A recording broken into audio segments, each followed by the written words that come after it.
sur notre chaîne d'analyse politique. Aujourd'hui, nous plongeons au cœur d'un événement diplomatique majeur qui a des répercussions sur la scène mondiale. Les caméras du monde entier étaient braquées sur Tianjin, en Chine, pour le sommet de l'Organisation de coopération de Shanghai, l'OCS. Mais c'est une arrivée en particulier qui a retenu toute l'attention, celle de Vladimir Poutine.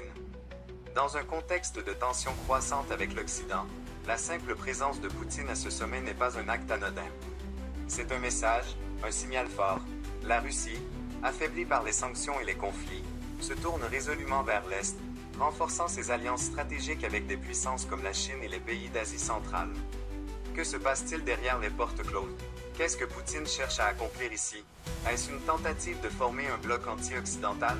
Une recherche de soutien économique et militaire? Ou bien est-ce un geste de défi, pour montrer que la Russie a d'autres options et qu'elle n'est pas isolée? Regardez ces images. Chaque poignée de main, chaque regard échangé entre les dirigeants de l'OCS est lourd de sens. L'avenir du nouvel ordre mondial pourrait bien être en train de s'écrire ici, loin des capitales occidentales. Découvrez dans cette vidéo l'analyse complète de cet événement, et n'hésitez pas à nous laisser votre avis en commentaire. Quelle est, selon vous, la portée réelle de l'arrivée de Poutine à ce sommet? Le monde est en train de changer sous nos yeux. Restez informés. 15 jours après sa rencontre historique avec l'Américain Trump, censé mettre fin à la guerre en Ukraine sans résultat, Vladimir Poutine est arrivé en Chine accompagné d'une importante délégation russe. 4 jours de visite qui commencent à Tianjin avec le sommet de l'Organisation de coopération de Shanghai, présidé par son homologue chinois. Puis un voyage à Pékin mardi où il s'affichera là encore aux côtés du président Xi, soucieux d'affirmer un modèle de gouvernance loin des mentalités de la guerre froide, opposé au modèle occidental selon l'organe Chine Nouvelle et qui fonctionnerait, lui.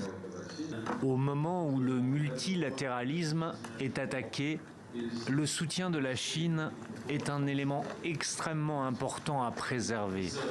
Nous voyons de nouvelles formes de gouvernance, difficiles à comprendre, qui parfois ressemblent davantage à du spectacle, où le business et la politique se mêlent plus que des efforts diplomatiques sérieux.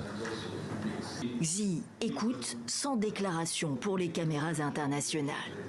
Ce dimanche, il rencontrait ses homologues azéris, arméniens, entre autres. De nombreux entretiens bilatéraux prévus, une vingtaine de dirigeants annoncés, du Turc Erdogan à l'Indien Narendra Modi, sur lequel compte Volodymyr Zelensky pour évoquer un cessez-le-feu nécessaire en Ukraine, sans oublier le Nord-Coréen Kim Jong-un, allié de Moscou et qui soutient militairement la Russie dans la guerre en Ukraine. C'est aussi le cas de l'Iran, son président Pezeshkian, attendu lui aussi, fait face à de nouvelles sanctions sur le nucléaire.